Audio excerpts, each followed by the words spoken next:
అందరికీ నమస్కారం అండి. ముందుగా ఇక్కడికి ఈరోజు అన్నా క్యాంటీన్ శంకుస్థాపన కార్యక్రమానికి విచ్చేసిన మా గౌరవనీయులు శాసనసభ్యులు శ్రీ బత్తుల బలరామకృష్ణ గారికి నమస్కారాలు తెలియజేసుకుంటూ, అలాగే ఇక్కడికి వచ్చిన అధికార యంత్రాంగానికి, ప్రజాప్రతినిధులకి, జనసేన, టీడీపీ, బీజేపీ నాయకులకి, వీర మహిళలకి, కార్యకర్తలందరికీ కూడా నా నమస్కారాలు తెలియజేసుకుంటున్నాను. నా పేరు కామిశెట్టి హిమశ్రీ.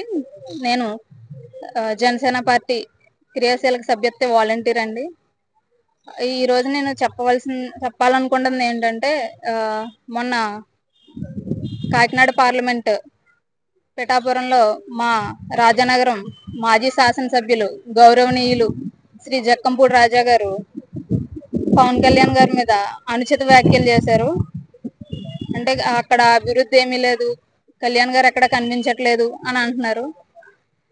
నేను చెప్పాలనుకుంటుంది ఏంటంటే, రాజా అన్న, మీకు ఎందుకో జులై కలిసి రాలేదు అనుకుంటున్నాను. నేను గతంలో కూడా 2022 జులైలోనే మీరు అమలాపురం పార్లమెంట్ పరిధిలో మా జనసేన వీర మహిళల మీద అనుచిత వ్యాఖ్యలు చేశారు.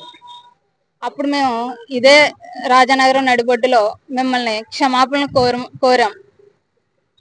చెప్పమని కోరాం మిమ్మల్ని. ఎందుకంటే మీ అప్పుడు ముఖ్యమంత్రిగా ఉన్న మీ నాయకుడు జగన్మోహన్ రెడ్డి గారిని కలిసి వినతి పత్రం అందజేయడానికి వెళ్ళారు మా వీర మహిళలు. దానికి మిమ్మల్ని మద్దతు కోరగా మీరు చాలా దుర్భాషలాడి వాళ్ళని కించపరిచారు. అప్పుడు మేము ఇలాగే రాజనగరంలో ధర్నా చేసి మా వీర మహిళలందరికీ క్షమాపణ చెప్పమని కోరితే మీరు ఆ వ్యాఖ్యల్ని సహృదయంతో వెనక్కి తీసుకుంటున్నామని చెప్పారు.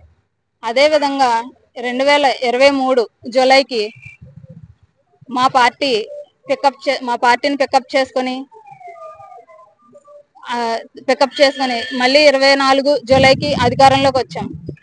మళ్ళా ఇప్పుడు 2025 జూలైలో మీరు కాకినాడ పార్లమెంట్ లో పిఠాపురంలో కళ్యాణ్ గారి మీద అనుచిత వ్యాఖ్యలు చేశారు.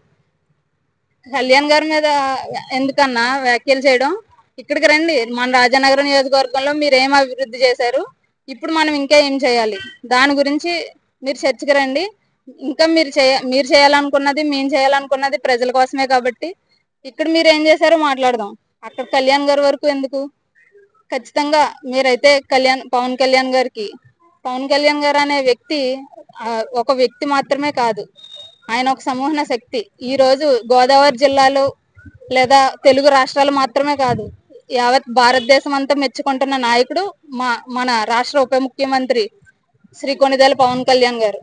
అటువంటి వ్యక్తి మీద మీరు ఖచ్చితంగా చేసిన వ్యాఖ్యలను వెనక్కి తీసుకొని క్షమాపణ చెప్తారని నేను కోరుకుంటున్నాను.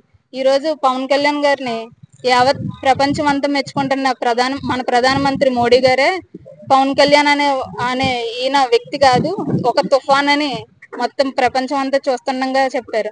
అలాంటి వ్యక్తి మీద మీరు అనుచిత వ్యాఖ్యలు చేయడం అనేది అయితే అసలు కరెక్ట్ కాదు. ఖచ్చితంగా ఈ సభా వేదిక నుంచి నేను మిమ్మల్ని కోరేది ఒకటే, ఖచ్చితంగా మీరు ఈ కళ్యాణ్ గారి మీద చేసిన వ్యాఖ్యలను మీరు వెనక్కి తీసుకోవాలి. ఖచ్చితంగా క్షమాపణ అయితే చెప్పాలి. క్షమాపణ